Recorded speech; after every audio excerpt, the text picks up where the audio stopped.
السلام علیکم ورحمۃ اللہ وبرکاتہ۔ بسم اللہ الرحمن الرحیم۔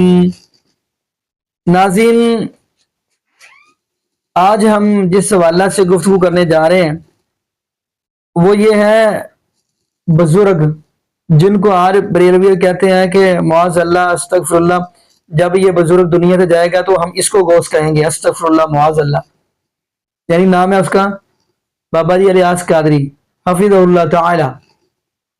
اب ان کا کہنا یہ ہے کوئی ضرورت نہیں قرآن حدیث کی تحقیق کرنے کی، استغفر اللہ، آپ بس اعلیٰ حضرت کو پڑھیں، امام احمد رضا خان بریلوی کو پڑھیں، اس کی بات کو فالو کریں، وہی آپ کو جنت میں لے جائے گا، استغفر اللہ معاذ اللہ۔ کتنے ان لوگوں نے یقین مانیے نبی پاک صلی اللہ علیہ وسلم کے ساتھ مقابلے کے اندر انہوں نے کھڑے کر دیا، استغفر اللہ، جبکہ امام الانبیاء جناب محمد رسول اللہ صلی اللہ علیہ وسلم کا کوئی مقابلہ نہیں کر سکتا۔ یقین مانیے اللہ پاک نے اتنا حسین و جمیل محبوب علیہ السلام کو بنایا، اتنا کمال بنایا، اتنا خوبصورت بنایا۔ حضرت عائشہ صدیقہ رضی اللہ تعالی عنہ فرمایا کرتی تھی کہ مصر کی عورتوں نے نبی یوسف علیہ السلام کو دیکھا اور اپنے ہاتھ کاٹ لیے، اگر کہیں میرے محبوب کو دیکھتی تو اپنے گلوں پہ چھریاں چلا لیتی۔ تو آئیے ناظرین ہم وہ الیاس قادری کی زبانی سنتے ہیں، آخر انہوں نے کیا بات کی ہے، ساتھ ہی ہم آپ کو مرزا علی الدین کی ویڈیو دکھائیں گے، پھر انشاءاللہ ناظرین اسی واللہ سے ہم بھی گفتگو کریں گے۔ تو آئیے ناظرین مل کے ویڈیو دیکھتے ہیں۔ سب کو خاص نصیحت سمجھیں، وصیت سمجھیں، یہ گرے سے باندھ لینا ہے کہ سرکار اعلیٰ حضرت رحمۃ اللہ علیہ کی تحقیقات پر اپنی عقل کے گھوڑے نہیں دوڑانے، اور اگر کوئی گھوڑے دوڑانے والا ملے اس کے پیچھے جانا نہیں ہے۔ اور اعلیٰ حضرت کی تحقیقات ہمارے لیے حرف آخر ہے، اور ان کی ہر بات قرآن و حدیث کے مطابق ہماری، اسی لیے تو ان کی تحقیقات پر آنکھیں بند ہیں اعلیٰ حضرت کی تحقیقات پر، کہ ان کی جو بھی تحقیق ہے قرآن و حدیث کے مطابق ہے، اپنی گھر کی بات نہیں ہے، قرآن و حدیث سے کوئی بات ان کی ٹکرانے والی نہیں ہے۔ اتنے بڑے عالم مفتی اور اتنے بڑے مطلب کہ پائے کے ولی بزرگ عاشق رسول تھے، اس لیے ہم نے ان کا دامن پکڑ کے آنکھیں بند کر لی ہے کہ انشاءاللہ یہ ہمیں جنت ہی میں لے جائیں گے انشاءاللہ۔ اعوذ باللہ من الشیطان الرجیم۔ اتخذوا احبارهم ورهبانهم اربابا من دون اللہ۔ یہود و نصارہ نے اپنے احبار یعنی علماء کو اور رہبان اور صوفیوں اور جوگیوں کو، راہبوں کو رب مان لیا تھا اللہ تعالیٰ کے مقابلے پر۔ تو یہ بابوں کو ماننے والے کون ہوتے ہیں؟ یہود و نصارہ کا یہ ٹریک ہے، اور بخاری اور مسلم کی متفق علیہ حدیث ہے، میری امت میں وہی خرابیاں پیدا ہوں گی جو اگلوں میں پیدا ہوئی۔ صحابہ نے پوچھا کیا یہ اگلوں سے مراد یہود و نصارہ؟ آپ نے فرمایا اگر وہ نہیں تو اور کون لوگ مراد ہیں؟ اس کانٹیکسٹ میں ایک ضعیف روایت بھی ہے ترمذی کی، لیکن کچھ محدثین اسے صحیح کہتے ہیں، اور ہم جن کے لیے پیش کر رہے ہیں ان کے نزدیک بھی یہ روایت صحیح ہے۔ عدی بن حاتم رضی اللہ تعالیٰ عنہ کہتے ہیں یا رسول اللہ میں نے اسلام تو قبول کر لیا صلی اللہ علیہ وآلہ وسلم، لیکن قرآن کی ایک آیت مجھے بڑی کھٹکتی ہے، سورہ توبہ کی آیت نمبر 31، کہ یہود و نصارہ نے اپنے علماء اور اپنے بزرگوں کو، اپنے صوفیوں جوگیوں کو اپنا رب مان لیا تھا اللہ کے مقابلے پر۔ تو یا رسول اللہ ہم اپنے علماء کی پوجا تو نہیں کرتے تھے۔ تو آپ نے فرمایا یہ بتاؤ کہ کیا تم اپنے علماء اور اپنے جوگیوں کی باتوں کو بغیر دلیل کے کہ کتاب و سنت میں کیا لکھا ہے تمہارے انبیاء کی تعلیمات میں مان لیا کرتے تھے؟ ان کی شریعت کی حلال کی بھی چیزوں کو حلال اور حرام کی بھی چیزوں کو حرام نہیں مان لیا کرتے تھے؟ ان کا یا رسول اللہ ایسا ہی تھا۔ تو فرمایا یہی تو ان کو رب بنانا ہے۔ شریعت کا مالک اور اختیار والا کون ہے؟ اللہ۔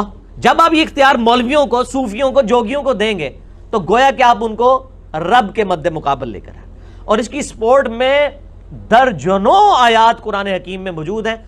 مسئلہ نمبر 71A ہے میرا، بزرگوں کی اندھا دھند پیروی کا انجام اور اس کا علاج، جس کے اندر میں نے یہ ساری آیات ڈیٹیل کے ساتھ کور کی ہیں کہ قیامت والے دن لوگ روئیں گے کہ اللہ ہم اپنے بزرگوں اور بابوں اور اپنے بڑوں کے پیچھے چلے جنہوں نے ہمیں گمراہ کر دیا۔ بسم اللہ الرحمن الرحیم۔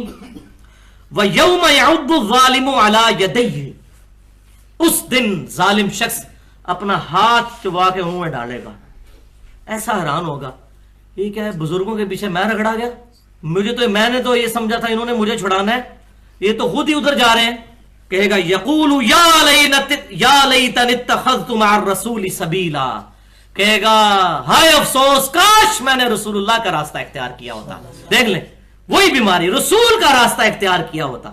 یا ویلتا، ہائے افسوس، لیتنی لم اتخذ فلانا خلیلا، کاش میں نے فلاں بزرگ کے ساتھ، فلاں شخص کے ساتھ، فلاں دوست کے ساتھ دوستی نہ گانٹھی ہوتی، اس کے پیچھے میں بیڑا غرق ہو گیا میرا۔ اور وہ کیا؟ لقد اضلنی عن الذکر، بے شک اس نے میرے دوست نے تو مجھے گمراہ کر دیا اس الذکر قرآن سے، انا نحن نزلنا الذکر وانا له لحافظون، بعد اذ جاءنی، بعد اس کے کہ وہ حق میرے پاس آ چکا تھا، وکان الشیطان للانسان خذولا، اب اللہ نے شیطان کہہ دیا کہ بے شک شیطان جو ہے وہ انسان کو بے یار و مددگار چھوڑنے والا ہے۔ وقال الرسول یا ربی ان قوم اتخذوا هذا القرآن مہجورا، اور رسول اللہ صلی اللہ علیہ وسلم کہیں گے اے اللہ میری قوم نے قرآن کو پیٹھ کے پیچھے ڈال دیا تھا، میری امت نے قرآن کو پیٹھ کے پیچھے ڈال دیا تھا۔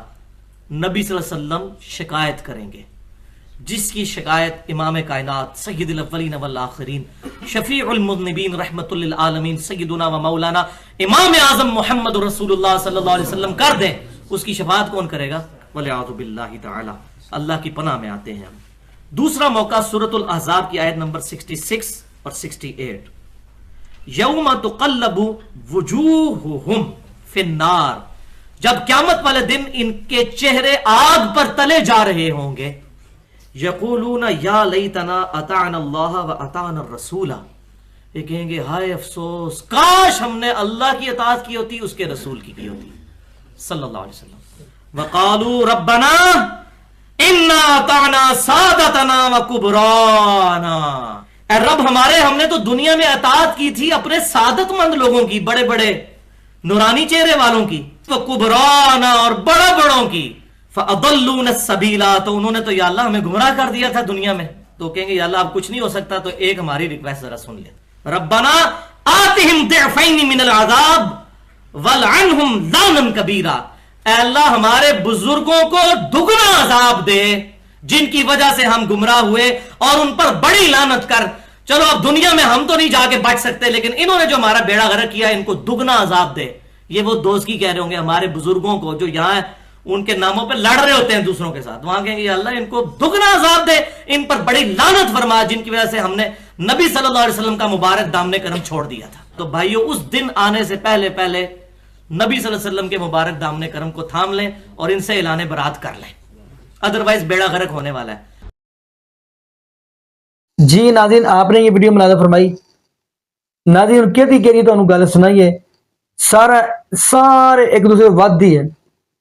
ناظرین اب حیران ہوں گے، یقین مانیے کل قیامت کا دن ہوگا، صحیح البخاری کی حدیث ہے کہ نبی پاک صلی اللہ علیہ وسلم حوض کوثر پہ کھڑے ہوں گے، ٹولہ آئے گا ایک، چہرے بھی چمکتے ہوں گے وضو کے نشانات کی وجہ سے، اور اللہ نبی پاک صلی اللہ علیہ وسلم کے درمیان اور ان کے درمیان دیوار حائل کر دیں گے۔ نبی پاک صلی اللہ علیہ وسلم فرمائیں گے اللہ یہ تو میرے امتی ہیں، تو آواز آئے گی یہ آپ کی امتی ہیں جنہوں نے دین کے اندر بدعت ملا رکھی تھی، دین کا بیڑا گرک اے میرے محبوب علیہ السلام آپ کے دین کا بیڑا گرک انہوں نے کر دیا، یہ کیسے ہو گیا آپ کے؟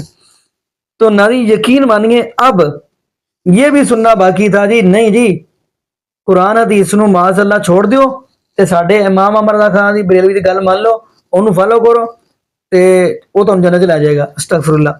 ناظرین اگر جنت میں جانا ہے تو نبی پاک صلی اللہ علیہ وسلم نے جنت کا گیٹ کھلوانا ہے، نبی پاک صلی اللہ علیہ وسلم جائیں گے تو جنت کا گیٹ کھلے گا، وہاں پہ امام رضا خان بریلوی اتنے کی کرے گا؟ یقین مانی عجیب و غریب بات ہے۔ میں یہاں پہ ناظرین دعا کرتا ہوں اللہ پاک ایسے لوگوں کو سمجھ عطا فرمائے، اور یہاں پہ میں یہ بھی دعا کروں اللہ پاک ہمیں نبی پاک صلی اللہ علیہ وسلم کے مبارک ہاتھوں سے حوض کوثر کا پانی نصیب فرما دے، اور یہ بھی دعا کرتے چلیں اللہ پاک ہمیں 5 وقت کا پکا اور سچا نمازی بنا دے، اور جتنے بھی بے اولاد جوڑے ہیں اللہ پاک سب کو نیک نورینہ صحت تندرستی والی ایمان والی لمبی زندگی والی اولاد عطا فرما دے۔ جزاکم اللہ خیرہ، احسن الجزاء، السلام علیکم ورحمۃ اللہ وبرکاتہ۔